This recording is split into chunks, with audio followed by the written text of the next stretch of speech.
Hello, నేను CS రావు. PV Sunil Kumar IPS ఆయన ఎప్పుడు వివాదాస్పదంగా ఉంటూ ఉన్నారు ఈ మధ్య కాలంలో. గతంలో జగన్మోహన్ రెడ్డి గారు ముఖ్యమంత్రిగా ఉన్నప్పుడు సిఐడి చీఫ్గా వ్యవహరించారు ఆయన. ఆ రోజుల్లో మత విద్వేషాలు రెచ్చగొడుతున్నారు అనేటువంటి కంప్లైంట్ ఢిల్లీకి వెళ్ళింది. కేంద్ర హోంశాఖకు రఘురామకృష్ణరాజు గారు ఆయన మీద కంప్లైంట్ చేశారు. ఆయన మత విద్వేషాలను రెచ్చగొట్టేలాగా ఉండేటువంటి వీడియోలను కేంద్ర హోంశాఖ పరిశీలించింది. ఆ తర్వాత ఆయన మీద చర్యలు తీసుకోవాలంటూ ఆ రోజు ఉన్నటువంటి జగన్మోహన్ రెడ్డి గారి ప్రభుత్వాన్ని కేంద్ర హోంశాఖ ఆదేశించింది. దాంతో సునీల్ కుమార్ని పక్కన పెట్టి ఆ ప్లేస్లో సంజయ్ని నియమించింది ఆంధ్రప్రదేశ్ సిఐడిగా అప్పట్లో జగన్మోహన్ రెడ్డి గారి ప్రభుత్వం. ఆ తర్వాత సంజయ్ ఏం చేశారో అందరికీ తెలుసు. అయితే సునీల్ కుమార్ గారి విషయంలో కేంద్ర ప్రభుత్వం మొదటి నుంచి కూడా ఆరాధిస్తుంది, ఒక కన్నేసింది. అసలు సునీల్ కుమార్ ఐపీఎస్ ఏంటి, ఆయన ఎలాంటి నడవడికతో ఉన్నారు, ఆయన మీద ఉన్నటువంటి అలిగేషన్స్ ఏంటి అనే దాని మీద కేంద్ర హోంశాఖ ఎప్పటికప్పుడు కనిపెట్టే ఉంది, కన్నేసింది అనేది ఢిల్లీ వర్గాల్లో వినిపిస్తున్నటువంటి మాట. మత విద్వేషాలను రెచ్చగొడుతూ ఆయన ప్రసంగించారు, మత విద్వేషాలను రెచ్చగొట్టేలాగా వ్యవహరిస్తున్నారు అనే దాని మీద అప్పట్లోనే కేంద్ర ప్రభుత్వం జగన్మోహన్ రెడ్డి గారు ముఖ్యమంత్రిగా ఉన్నప్పుడే గుర్తించి చర్యలు తీసుకోవాలని చెప్తే విధిలేనటువంటి పరిస్థితిలో అనివార్యంగా ఆ రోజు ఉన్నటువంటి ముఖ్యమంత్రి జగన్మోహన్ రెడ్డి గారు పివి సునీల్ గారికి బదులుగా సంజయ్ గారిని ఆంధ్రప్రదేశ్ సిఐడి ఇన్ఛార్జిగా నియమించుకోవడం జరిగింది. ఆ రోజు నుంచి కూడా సునీల్ కుమార్ కొంత యాక్టివ్నెస్గా లేకుండా ఉన్నారు.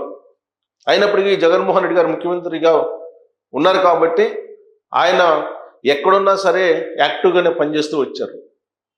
ఆయన పోలీసు సిఐడికి సంబంధించినటువంటి డాష్ బోర్డును ఒకదాన్ని దాన్ని తయారు చేయడానికి కొన్ని కోట్ల రూపాయలు టెండర్లు లేకుండానే ఇప్పించారు అనేది ఆయన మీద ఉన్నటువంటి ఒక ఫైనాన్షియల్ అలిగేషన్.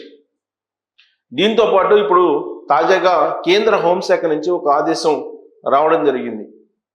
అదేంటంటే ఆయన సిఐడి చీఫ్గా ఆంధ్రప్రదేశ్కి ఉన్నప్పుడు కొంతమంది మీద 41A నోటీస్ ఇవ్వకుండా అరెస్టులు చేయటం, అర్ధరాత్రి అపరాత్రి అని లేకుండా తలుపులు తట్టి గోడలు దూకి వెళ్ళి అరెస్టులు చేయటం, చట్టానికి రాజ్యాంగానికి విరుద్ధంగా పోలీస్ స్టేషన్లో ఉంచటం, మ్యాన్ హ్యాండిల్స్ చేయటం, ఇలాంటివన్నీ అలిగేషన్స్ ఉన్నాయి ఆయన మీద.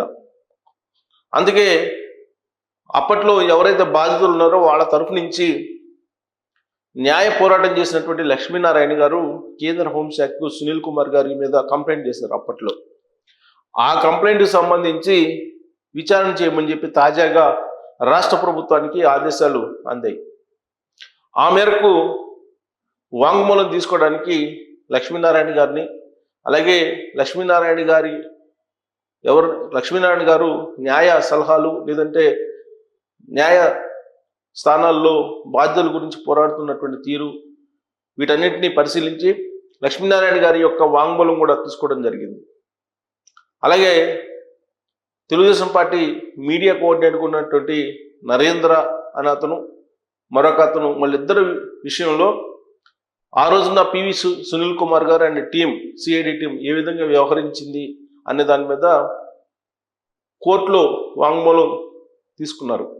ఇప్పుడు నరేంద్ర కానీ లేదా ఆ రోజున 41A నోటీస్ ఇవ్వకుండా అరెస్ట్ అయినటువంటి అంకబాబు సీనియర్ జర్నలిస్ట్, ఆయన నుంచి కూడా వాంగ్మూలం తీసుకోవడానికి కేంద్ర ప్రభుత్వం ఆదేశాలు జారీ చేసింది. వాళ్ళ ఆదేశాలు, కేంద్ర ప్రభుత్వం యొక్క ఆదేశాల మేరకు వాళ్ళ వర్షన్ను కూడా ఇప్పుడు ఇన్వెస్టిగేషన్ టీం రికార్డ్ చేస్తూ ఉంది. సో దీంతో ఇప్పటి వరకు రఘురామకృష్ణరాజు గారి కేసు, రఘురామకృష్ణ గారు ఇచ్చినటువంటి కంప్లైంట్స్ని ఫేస్ చేస్తున్నటువంటి సునీల్ కుమార్ గారికి సిఐడిగా ఆయన ఉన్నప్పుడు ఎవరైతే ఇబ్బందులు పడ్డారో వాళ్ళ నుంచి కూడా ఇప్పుడు ఇబ్బంది అయింది ఇన్వెస్టిగేషన్లో. సో కాబట్టి ఖచ్చితంగా సునీల్ కుమార్ గారిని అరెస్ట్ చేస్తారు అనేటువంటి ఒపీనియన్ చాలా స్ట్రాంగ్గా కనిపిస్తుంది. ఎందుకంటే కేంద్ర హోంశాఖే ఇన్వాల్వ్ అయింది. అప్పట్లో లక్ష్మీనారాయణ గారు అడ్వకేట్గా బాధితుల పక్షాన్ని నిలుస్తూ కేంద్ర ప్రభుత్వానికి కూడా లెటర్ రాశారు. రాయడానికి కారణం ఏంటంటే 41A నోటీసు ఇవ్వకుండా సిఐడి ఆఫీసులో రాత్రి వేళల్లో బంధించి మ్యాన్ హ్యాండిల్ చేస్తున్నారు అనేటువంటి కంప్లైంట్ ఇచ్చారు. పైగా సీసీ కెమెరాలు కూడా సిఐడి ఆఫీసులో లేవు అనేటువంటి విషయాన్ని కూడా ఆ రోజున అడ్వకేట్ హోదాలో లక్ష్మీనారాయణ గారు కంప్లైంట్ ఇచ్చారు. కానీ ఆ రోజు ఉన్నటువంటి జగన్మోహన్ రెడ్డి గారి ప్రభుత్వంలో ఉన్నటువంటి పోలీసులు బాధితుల ఫిర్యాదులను తీసుకోలేదు, పరిగణలోకి తీసుకోలేదు. దాంతో కేంద్ర హోంశాఖకి కంప్లైంట్ చేశారు లక్ష్మీనారాయణ గారు బాధితుల పక్షాన. అది పరిశీలించినటువంటి కేంద్ర హోంశాఖ ఇప్పుడు దానికి పరిష్కారం చూపండి అని చెప్పేసి ఆదేశాలు జారీ చేసింది. దీంతో ఇప్పుడు సునీల్ కుమార్ గారు మీద ఆ రోజు ఎవరైతే బాధితులు ఉన్నారో సునీల్ కుమార్ గారు బాధితులు వాళ్ళు వాంగ్మూలం ఇవ్వటానికి ముందుకు వచ్చారు. గోరు చుట్టు మీద రోకటి పోట్ల ఒకవైపు రఘురామకృష్ణరాజు గారి కేసులను ఎదుర్కొంటూ మరోవైపు ఆ రోజు బాధితులు ఎవరైతే ఉన్నారో వాళ్ళు ఇప్పుడు ఇచ్చినటువంటి వాంగ్మూలం మేరకు కేసులు నమోదవుతున్నటువంటి పరిస్థితుల్లో సునీల్ కుమార్ గారు ఇక నుంచి తప్పించుకోలేరు.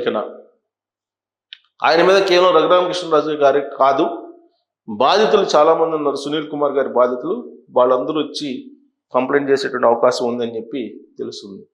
ఇంకొక వైపు తులసిబాబు ఇప్పుడు ప్రస్తుతం కస్టడీలో ఉన్నారు, జ్యుడిషియల్ ఎంక్వైరీలో ఉన్నారు.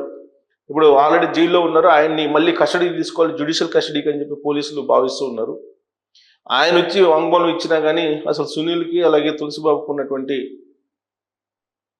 రిలేషన్ ఏంటి, అలాగే జోగారావు అనే అతను అసలు ఏం చేస్తారు, తులసిబాబుని అసలు అడ్వకేట్ కాకపోయినప్పటికి కూడా ఆయన అసిస్టెంట్గా లీగల్ అసిస్టెంట్గా ఎందుకు తీసుకున్నారు, ఇవన్నీ అంశాలు ఉన్నాయి.